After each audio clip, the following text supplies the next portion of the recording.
Bien-aimés dans le Seigneur, soyez les bienvenus à l'heure de l'école de dimanche. Nous allons prier. Oh notre Père, notre Dieu, notre Roi, nous te bénissons, te rendons grâce au nom de Jésus-Christ. Assiste-nous par ton Esprit Saint pendant que nous apportons, Seigneur, ta parole de vie à ceux-là qui nous écoutent, qui nous voient, au nom de Jésus. Amen. Amen. Le chrétien est la fête des moissons. Le chrétien est la fête des moissons. Nous allons lire la parole de Dieu dans Exode 23, verset 16.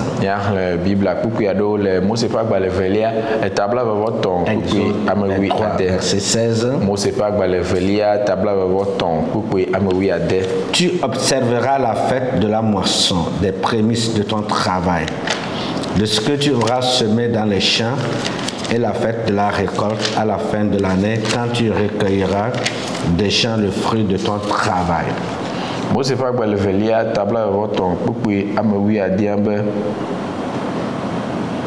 Ne edzenu siwo ne fa ɖe agbleme la ŋeŋe gɔme la naɖu ŋkeke nyui eye ne eƒo wo agblemenuwo nu ƒu ɖe ava me le eƒe la ƒe nuwuwu me la naɖu nuku ŋeŋe nyui. Amen. Si une église veut organiser la fête des moissons, elle est appelée à le faire selon le fondement biblique.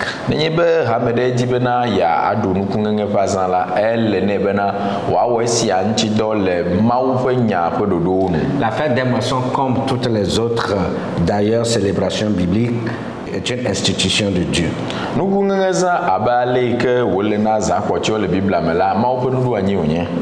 Elle doit être célébrée dans le but de lui témoigner notre reconnaissance.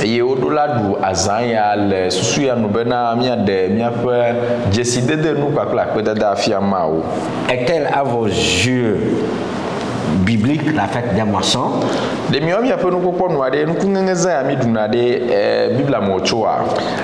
Cette leçon nous permettra de découvrir les bénédictions liées à la bonne organisation de la fête des moissons.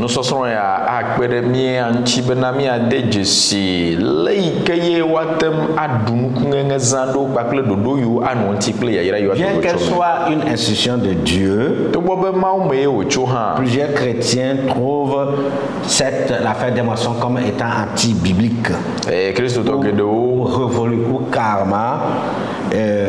C'est juste pour enrichir les pasteurs, les diacres.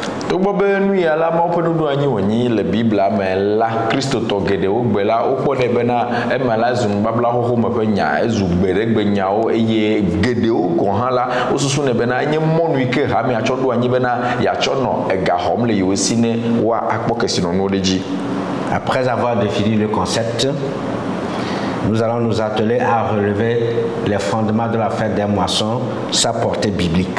Nous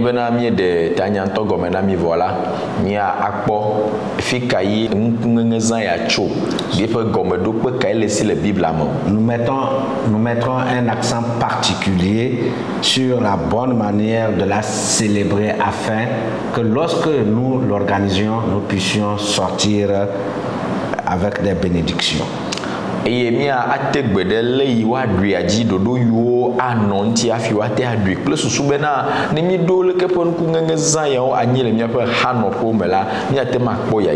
nous allons commencer avec les définitions du concept.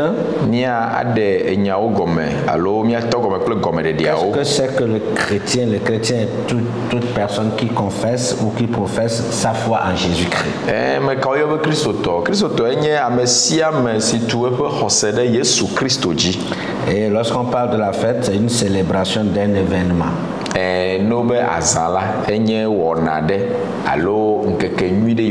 Surtout organisation de réjouissance.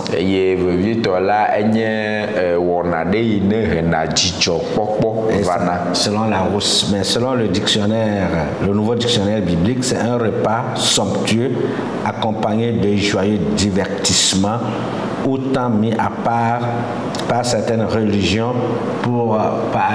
afin que les adeptes puissent adorer leur Dieu. Et mia globena le agbale ine de na nyao gome Bibla fa agbale de line de na nyao gome la e ya de kunza gome abena e ya de ko chodo na nyi le hamegede o fodo do nu bena ye wa adwaza akpo jijolo yo fe subo nchi. La moisson, c'est la grande quantité de choses que Dieu nous a données.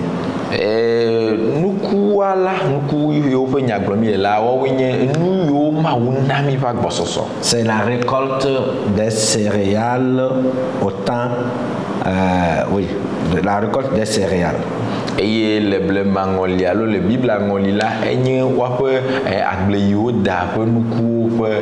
c'est le fruit de notre travail. Donc, pour définir ce que c'est que la fête des moissons, nous dirons que c'est l'une des trois fêtes solennelles, l'une des trois solennités annuelles. C'est-à-dire les trois importantes célébrations que Dieu a recommandées à son peuple lorsqu'il est sorti d'Égypte.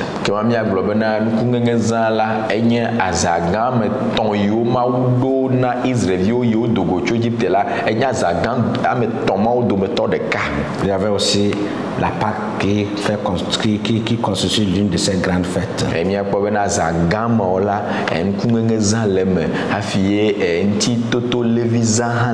Vous pouvez, en lisant la Bible, vous pouvez trouver d'autres expressions qui font appel ou bien qui signifient la fête des moissons.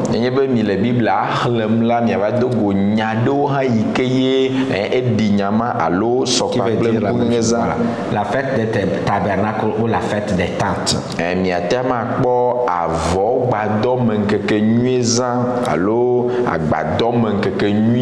appelée fête des tabernacles parce qu'elle se célébrait dans la tabernacle ou bien dans les tentes. C'est pour cela qu'on l'appelle aussi fête des tentes.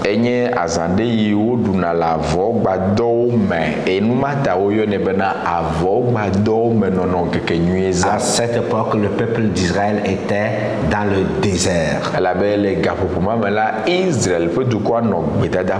Maintenant, passons au fondement et à la portée biblique de la fête des moissons après cette définition.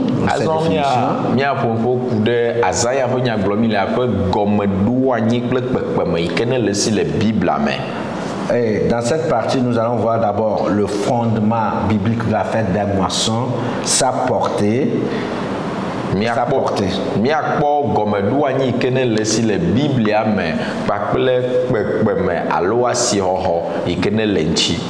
D'abord le fondement. Lorsque nous lisons dans Deutéronome le chapitre 16, versets 10 à 17, nous verrons là décrit, nous verrons le fondement et la portée de la fête des moissons. Là, le fondement, la portée biblique de la fête des moissons.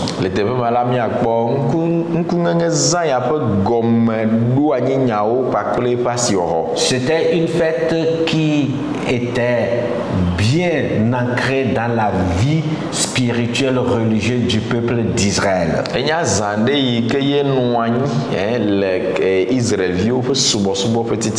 Elle revêt une importance particulière pour le chrétien à cause des raisons suivantes.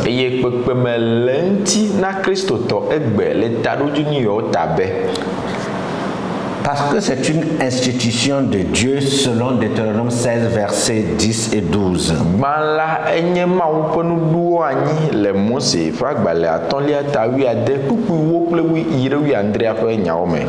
Verset 10 et verset 12. Verset 10, puis tu célébreras la fête des semaines. Et tu feras des offrandes volontaires selon les bénédictions que l'Éternel, ton Dieu, t'aura accordées. Et verset 12, tu te souviendras que tu as été esclave en Égypte et tu observeras et mettras ces lois en pratique. Mose ƒe agbalẽ atɔ̃lia tamewi ade kpukpui amewo tsɔ yi ɖe 12 be emegbe et 12. ewo kple 12 emegbe naɖu kɔ asi ɖawo ƒe ŋkekenyui eye nana nu si su asiwo la faa abe ale si Yehowa wò Mawu yra wò ne kpɔe ene. Kpukpui 12 be ɖo ŋku dzi be enye kluvi kpɔ le Egypte le ɖoɖo siawo me eye nalé ɖoɖo siawo me ɖe asi eye nawɔ wo dzi. Oui, c'est une instruction divine. Et Dieu dit après les récoltes, il faut que le peuple célèbre cette fête-là en mémoire de leur sortie d'Israël. Et d'Égypte.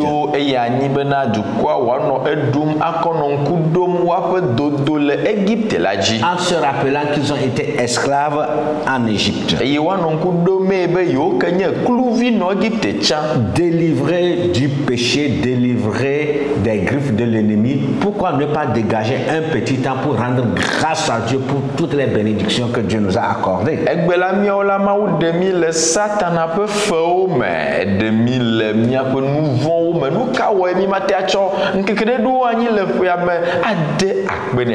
Et c'est également une offrande volontaire selon les bénédictions que chacun aura reçues.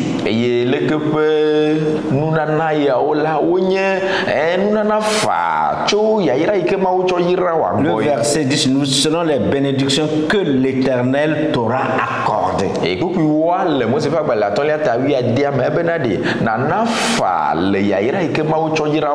Durant toute une année, après les récoltes, ou bien après une année de travail, se retrouver dans l'église avec les frères et célébrer Dieu pour les bénédictions accordées, je pense que c'est biblique.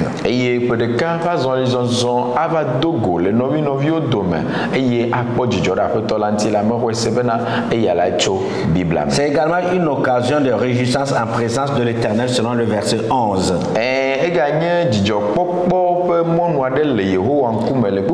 Le verset 11 dit, tu te réjouiras devant l'Éternel, ton Dieu.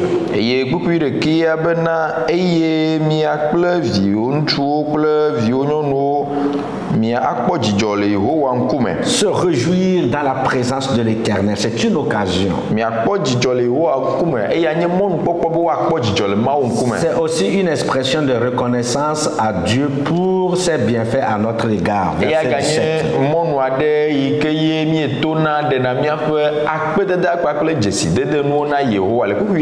Selon le verset 17, chacun donnera ce qu'il pourra selon les bénédictions que l'Éternel ton Dieu lui aura accordées.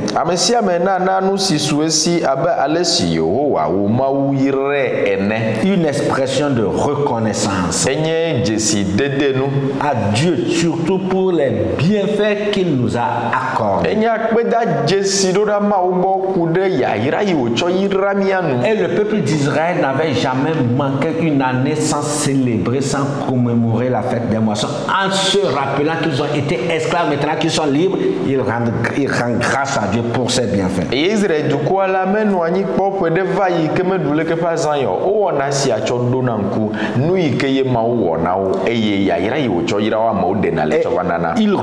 Après une saison, il reconnaissait que la pluie a été donnée par Dieu et que c'est Dieu qui a fait germer ce qu'ils ont semé. C'est une occasion de revenir, non seulement se réjouir entre eux, mais aussi rendre grâce à Dieu. Et au-delà de ce que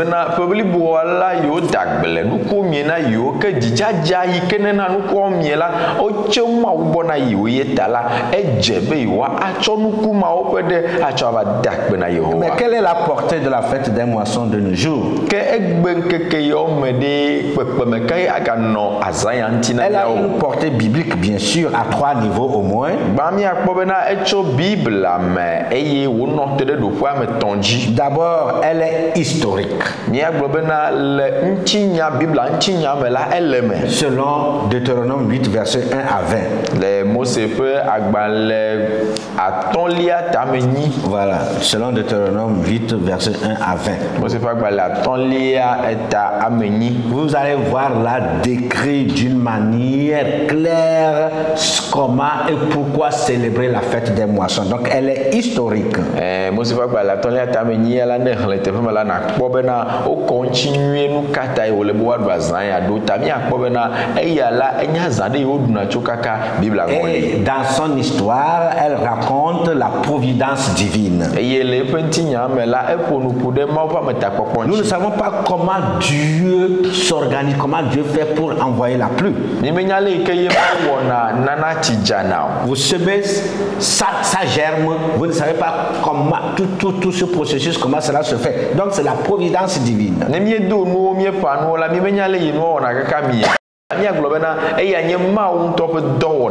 Elle rappelle, selon l'histoire, elle rappelle les souffrances au désert. Selon l'histoire également, elle nous parle de la délivrance du joug, bien de la servitude d'Égypte.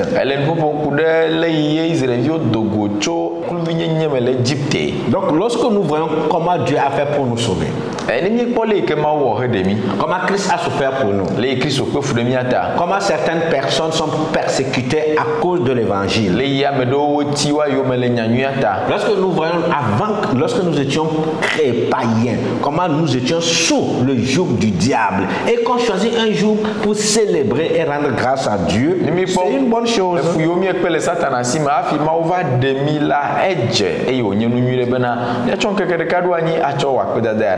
Voilà, selon, elle est spirituelle également, selon Deutéronome 16, versets 15 et 16. Le mot se peut à tolia tawi ate kukuwi atoncho lewi adiam la mi aglobena e gagné bogbomenu wo. En plus d'être historique, elle est spirituelle. Mi aglobena enu ya vamel e yo me chava igakela enye bogbomenu ha onye wo. Parce que c'est organisé et c'est fait de telle manière pour qu'il y ait une rencontre de réjouissance dans la présence de Dieu. C'est une solennité recommandée par Dieu pour une communion fraternelle, à la fois fraternelle, divine.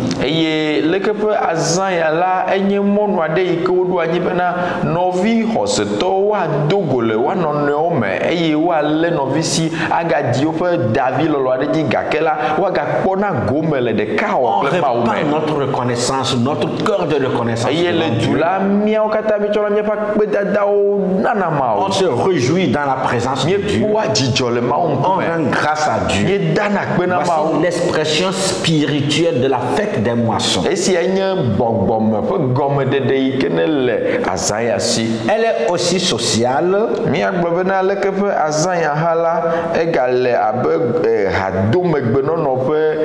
Selon Deutéronome 16, verset 14, qui nous dit: tu te réjouiras à cette fête, toi, ton fils et ta fille, ton serviteur et ta servante, et les Lévites, l'étranger, l'orphelin et la veuve qui seront dans tes portes. Et gloire te pema bena eye mi akple viwo ntu kple viwo nyɔnu wodola ntu kple wodola nyɔnu kpakple lewi tɔ kple amedzro tsuenvi kple ahosisiwo le wo duwo me la mi akpɔ dzidzɔ le wo ŋkekenyui la dzi. La fête des moissons étant une fête, une solennité dans la présence de Dieu, regroupe toutes les classes sociales sans distinction.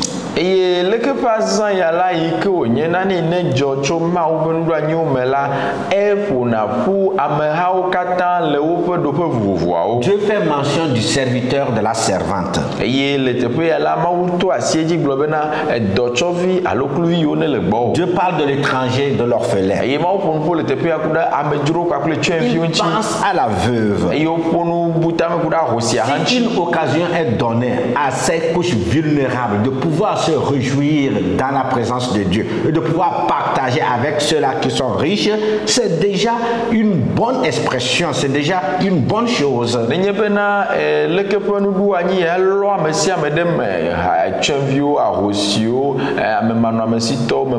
wa ke wa te ano du pakle ke sinoto eye wa wo no kata ha menui eye mesia me wa te akpo jijo adunu a de dokui de gole mo fe nkume la eya nye no nui de. Pendant la saison, alors que le serviteur, la servante, l'esclave se retrouvent dans les champs uniquement que pour travailler, eye le agledango liola oduna gole agbelame hena do de deko. Et après les récoltes, leur donner une occasion d'exprimer leur reconnaissance, leur joie. C'est une bonne chose. Eye nenye bo dagbele avone ne aye o nye bo ngenu vo wa na o mon popo bena o wa ha wa kpo jijo klo fe to la enu nyi de wonye. Toute église qui se rappelle de l'orphelin, de la veuve, même de l'étranger, du lévite, est en train de rentrer dans la logique, dans la compréhension de Dieu qui demande de venir en aide ces gens. Eye ame de sia de ke pena de chenvio kula hosi onti la ele gegende mo fe tame dodo yi ke bia cho mia gbobena mia no pepena me ya onchi. Certains le font pendant la fête des moissons. Ame do wone le nkungenge za D'autres ont aussi des occasions pour soutenir la veuve, l'orphelin, l'étranger. Eye ame bo hondo ape iyo anyi hena doya o. L'essentiel c'est que cela soit fait pour la gloire du Seigneur et que cela rencontre les besoins des uns et des autres.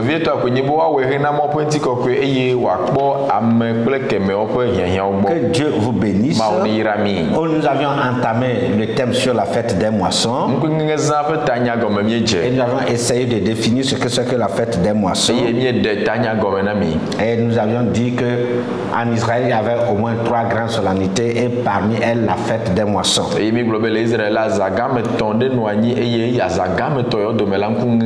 est appelée fête des tabernacles parce qu'elle s'organisait dans le tabernacle, bien fête des tentes parce que cela se faisait dans les tentes au désert.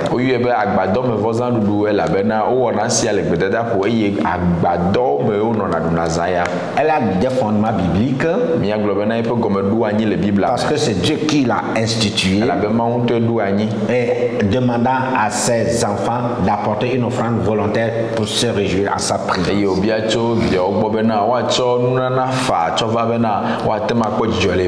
Sa portée est d'abord historique parce que le peuple d'Israël l'a observé.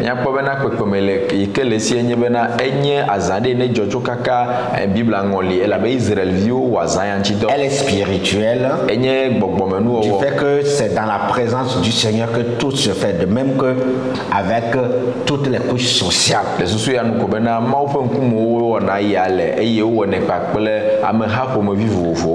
Nous encourageons les églises à le faire, mais que cela soit fait selon les principes de la Bible. Nous allons prier le Seigneur. Nous voulons te rendre grâce, notre Dieu et notre Père.